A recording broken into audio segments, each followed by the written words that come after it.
Hello student, welcome back to my Aaradhya institute में एक बार फिर से आप सभी का स्वागत है।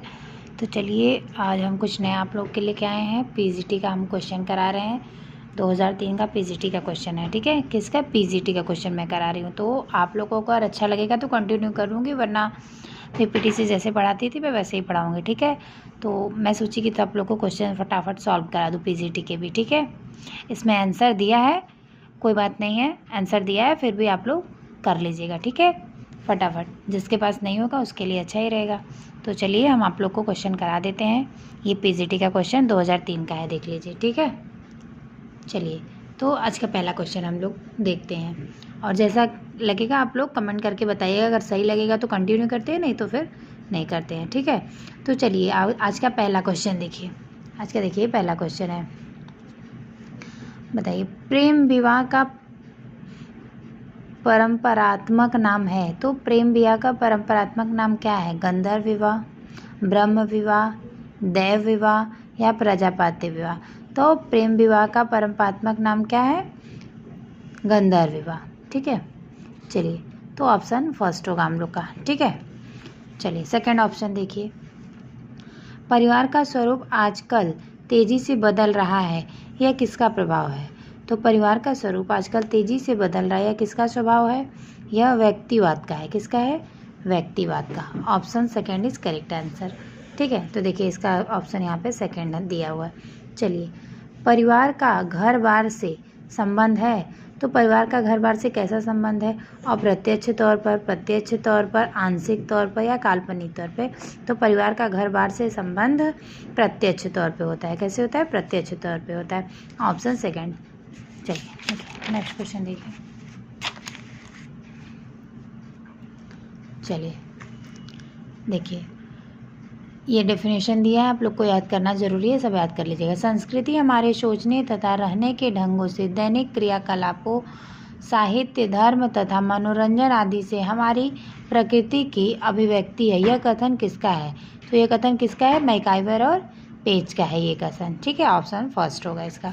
चलिए सेकंड देखिए आप लोग। भारतीय नर नारियों के लिए निम्नलिखित में से कौन सा मूल्य सर्वोच्च है? तो भारतीय नर नारियों के लिए कौन सा मूल्य सर्वोच्च है? भौतिक मूल्य, मानसिक मूल्य, धार्मिक मूल्य, इनमें से सभी। तो भारतीय नर नारियों के लिए इनमें से सभी मूल्य सर्वोच्च होते हैं। ठीक है, चलिए नेक्स्ट क्वेश्चन देखिए। व्यक्तित्व को प्रभावित करने वाले शारीरिक कारक हैं। तो व्यक्तित्व को प्रभावित करने वाले शारीरिक कारक कौन है? नलिका विहीन ग्रंथि है, शरीर रचना है, शारीरिक रसायन है या उपयुक्त सभी है? तो व्यक्तित्व को प्रभावित करने वाले शारीरिक कारक इनमें सभी होंगे।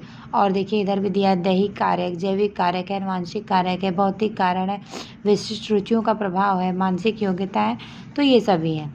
चलिए नेक्स्ट क्वेश्चन देखिए। व्यक्तित्व से तात्पर्य है। तो व्यक्तित्व से क्या तात्पर्य? रुचियों, योग्यताओं और क्षमताओं का विशिष्ट संगठन, बाह्य शारीरिक रंग रूप, बोलने की इच्छा, उपयुक्त सभी। तुम्हारा क्या व्यक्ति से क्या तात्पर्य है? रुचियों, योग्यताओं और क्षमताओं का विशिष्ट संगठन होता है। ठीक है, चलिए ऑप्शन इसका फर्स्ट होगा। नेक्स्ट क्वेश्चन देखिए। बालिकाओं की किस समस्या का पूर्ण उन्मूलन होना चाहिए? तो बालिकाओं की किस समस्या का पूर्ण उन्मूलन होना चाहिए? शिक्षा का, स्वास्थ्य का, आवास समस्या का या यौन उत्पीड़न का था? तो बालिकाओं के यौन उत्पीड़न का पूर्ण उन्मूलन होना चाहिए। ठीक है, जॉन्स के अनुसार विकास की अवस्था नहीं है। तो जॉन्स के अनुसार विकास की कौन सी अवस्था नहीं है? शैशवावस्था, बाल्यावस्था, किशोरावस्था या प्रौढ़ावस्था? तो जॉन्स ने बताया है कि विकास की प्रौढ़ावस्था जो होती है वो विकास की अवस्था नहीं होती, बस शैशवावस्था, बाल्यावस्था और किशोरावस्था तक उन्होंने बताया है। ठीक है, चलिए नेक्स्ट क्वेश्चन देखिए। नई परिस्थितियों में समायोजन की योग्यता ही बुद्धि है। तो ये किसने कहा है? स्टर्नबर्ग ने कहा है। ठीक है, नई परिस्थितियों में समायोजन की योग्यता ही बुद्धि है, स्टर्न ने कहा है। चलिए नेक्स्ट क्वेश्चन देखिए। सन 1929 में किस समाज सुधारक के प्रयत्नों से बाल विवाह निरोध अधिनियम पारित हुआ? तो 1920 में किस समाज सुधारक के प्रयत्नों से बाल विवाह निरोधक अधिनियम पारित हुआ? तो हरविलास सारदा के प्रयासों से। ठीक है, हरविलास सारदा ने ही 1920 में बाल विवाह अधिनियम को लाया। ठीक है, और इसमें लड़कियों की आयु 18 वर्ष कर दी गई थी और लड़कों की आयु 21 वर्ष कर दी गई थी। ठीक है, चलिए नेक्स्ट क्वेश्चन देखिए। किस विद्वान ने एक विवाह को ही विवाह का आदि स्वरूप माना है? तो किस विद्वान ने माना है? मैकाइवर एवं पेज ने माना है। ठीक है, मैकाइवर ने माना है कि एक विवाह ही विवाह का आदि स्वरूप होता है। ठीक है, चलिए हिंदुओं में विवाह के कितने परंपरात्मक स्वरूप होते हैं? तो हिंदुओं में 8 विवाह परंपरात्मक स्वरूप होते हैं। पहला देखिए ब्रह्म विवाह, आर्ष विवाह, गंधर्व विवाह, राक्षस विवाह, दैत्य विवाह, प्रजापत्य विवाह, असुर विवाह, पैशाच विवाह। तो सबसे अच्छा विवाह कौन सा होता है? जो ब्रह्म विवाह होता है, ब्रह्म विवाह को ही मान्यता दी गई है, सबसे अच्छा विवाह होता है। ब्राह्मणों के लिए भी ये सही होते हैं। और हम लोग के संस्कार कितने होते हैं? तो 16 संस्कार होते हैं। ठीक है, नेक्स्ट क्वेश्चन देखिए।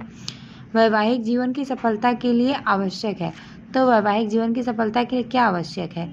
पति पत्नी में समुचित समायोजन होना ही वैवाहिक जीवन की सफलता के आवश्यक है। ठीक है, नेक्स्ट क्वेश्चन देखिए। विवाह विच्छेद का सर्वाधिक प्रतिकूल प्रभाव पड़ता है। तो विवाह विच्छेद का सर्वाधिक प्रतिकूल प्रभाव किस पे पड़ता है? पति पर, पत्नी पर, बच्चों पर, में सभी पर। तो बच्चों पर। ठीक है, नेक्स्ट क्वेश्चन देखिए। गृह व्यवस्था एक प्रक्रिया है, सामाजिक प्रक्रिया है, संवेगात्मक प्रक्रिया है, मानसिक प्रक्रिया है, शारीरिक। तो गृह व्यवस्था एक सामाजिक प्रक्रिया है। ठीक है, option A is correct answer होगा। प्रत्यक्ष आय का साधन नहीं है। तो प्रत्यक्ष आय का साधन कौन सा नहीं है? शिक्षा सुविधा जो हमारा है प्रत्यक्ष आय का साधन नहीं है। वेतन है, पेंशन है, व्यापार, ये सब है, लेकिन शिक्षा सुविधा प्रत्यक्ष आय नहीं होती, अप्रत्यक्ष आय में आता है। ठीक है, नेक्स्ट क्वेश्चन देखिए। परिवार नियोजन का कार्य करने का उद्देश्य, परिवार नियोजन का कार्य करने का उद्देश्य मानव जीवन प्रतिबंध लगाना नहीं है, बल्कि उसको समृद्ध बनाना। यह कथन किसका है? Doctor GK. अग्रवाल का। ठीक है, चलिए नेक्स्ट क्वेश्चन देखिए। 19 क्वेश्चन देखिए। जीविकोपार्जन के साधन और आभूषण आदि स्त्री धन है। यह कथन किसका है? तो जीविकोपार्जन के साधन और आभूषण आदि स्त्री धन है, ये कथन हेनरी मैन का है। किसका है? हेनरी मैन का। आप लोग ये सब डेफिनेशन अच्छे से याद कर लीजिएगा। ठीक है, रोग की अवस्था में आहार व्यवस्था का मुख्य उद्देश्य क्या है? तो रोग की अवस्था में आहार व्यवस्था का मुख्य उद्देश्य स्वादिष्ट भोजन। मुख्य उद्देश्य मतलब क्या नहीं है, इसलिए पूछा गया है, नहीं पे आप लोग को याद रखना है।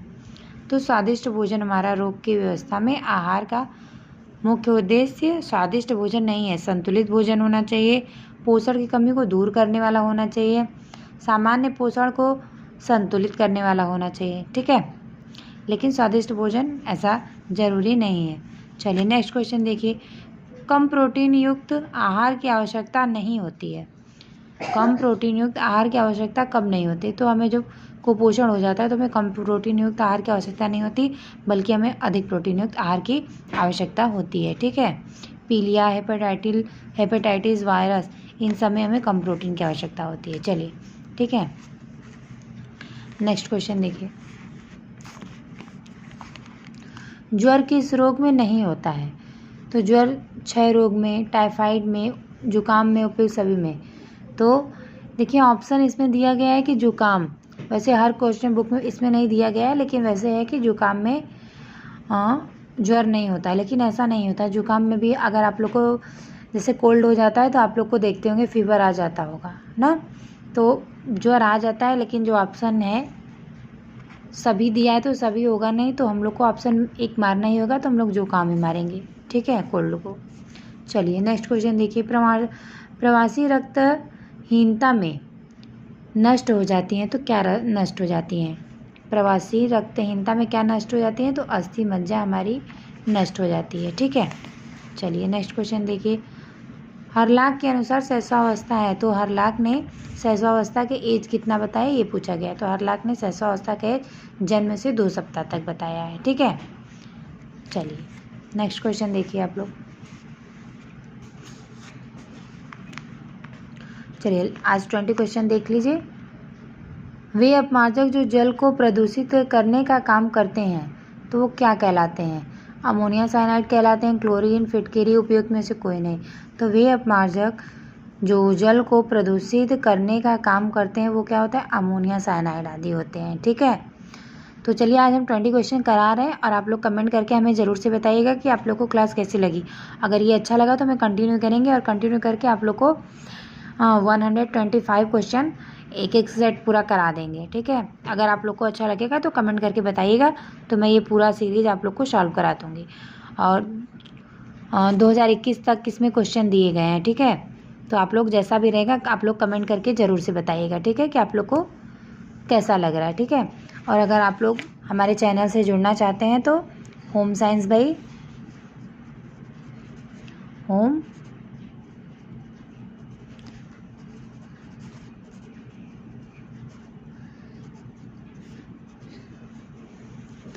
Science by Sangeeta ma'am search करेंगे तो आप हमसे जुड़ जाएंगे। ठीक है, फॉलो कर लेंगे। तो ये हमारा क्या है, इंस्टाग्राम है। ठीक है, सॉरी टेलीग्राम आईडी है।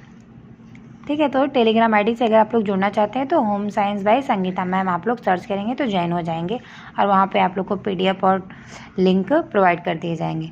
तो ठीक है, अगर ये सीरीज़ अच्छी लगेगी तो आप लोग ज़रूर से बताइएगा, तो इसको मैं पूरा कंप्लीट करा दूँगी। ठीक है, फिर TGT का हम लोग लाएंगे। इसी तरह से सारे पिछले ईयर्स के क्वेश्चन पेपर हम लोग सॉल्व कर लेंगे। अगर आप लोग को जैसा भी लगे कमेंट करके आप लोग ज़रूर से बताइएगा, तो फिर पूरा 125 पूरे क्वेश्चन एक साथ ही करा दूँगी। ठीक है, तो आप लोग का हो जाएगा फटाफट कंप्लीट। तो जैसा भी रहेगा आप लोग को बताइएगा, और क्लास कैसी लगी ज़रूर से कमेंट करिएगा और ज़्यादा से ज़्यादा आप लोग सब्सक्राइब करिएगा। ठीक है, चलिए फिर हम लोग मिलते हैं नेक्स्ट क्लास में, और ज़रूर बताइएगा कि कैसा लगा, आप लोग को आगे कंटिन्यू करना है या नहीं। चलिए, राधे राधे।